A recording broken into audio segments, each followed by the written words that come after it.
Welcome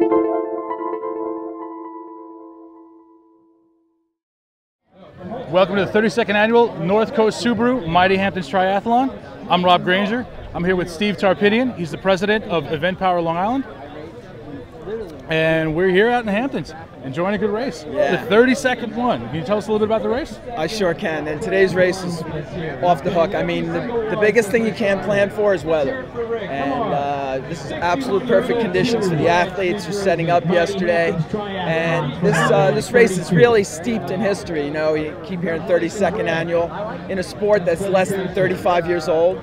So a lot of history in this race. And I guess the other thing is it's in the heart of the Hamptons, so you can't really go wrong. Beautiful bike course. Yeah. Now let's talk about when you guys mapped out this course. Has the course always been the same? Has it evolved? Has it changed? How does that?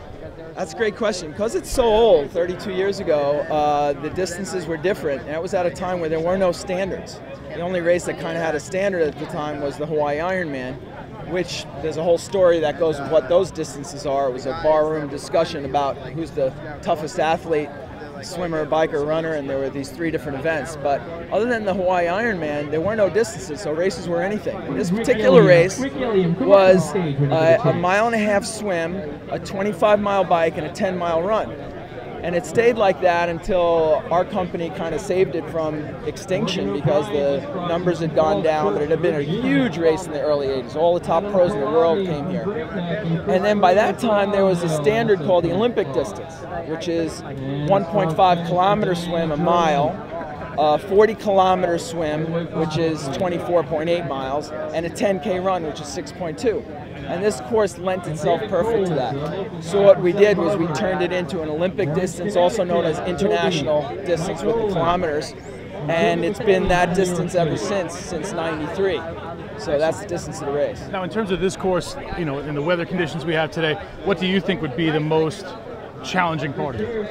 Is that just... Today was a near perfect day. It was a little windy on the bike. But I was talking to David Powers, who led all the way through the swim and the bike until the last mile of the run. And he said that he lives near here. He said the way the wind was, it was actually a tailwind in some spots, and where it would have been a headwind, they were in like the trees, so they didn't feel it. So it was absolutely probably perfect conditions. And not too hot, so it was good for the run. The swim was pretty calm. It was one of the more ideal racing conditions ever. Excellent, excellent. We've got a lot of people here. What were the numbers today? How do you guys make out in regards to that? Well, the race closes out. It closes out at around right around 1,000 competitors, and then there's always a no-show factor because people get injured and stuff. So I don't know how many finishers. Roughly, is probably about 800 athletes or so out there competing.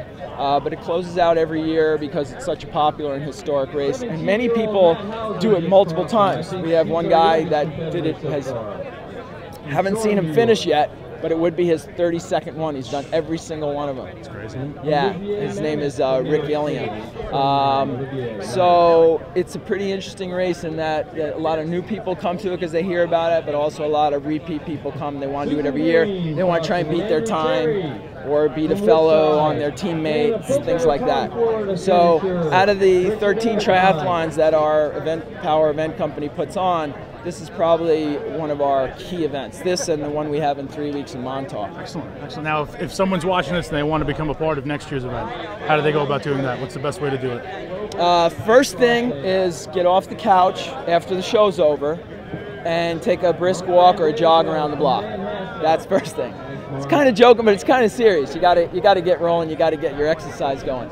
But other than that, really, come to the website, eventpowerli.com. Look at Mighty Hamptons. There's maps. There's some information there on training. And basically, I always encourage people, if you see something you really want to do and you're kind of sort of in shape, and let's say you already know how to swim, you don't have to learn how to swim, go ahead and enter the race as far in advance as you can, because that kind of gives you that carrot. A lot of people, once they know, otherwise if you say, I'll wait and I'll see if I start training, what happens is the year comes and goes and nothing gets started. So it's good to put a goal out there. So also the race closes out, so it kind of encourages people to enter early.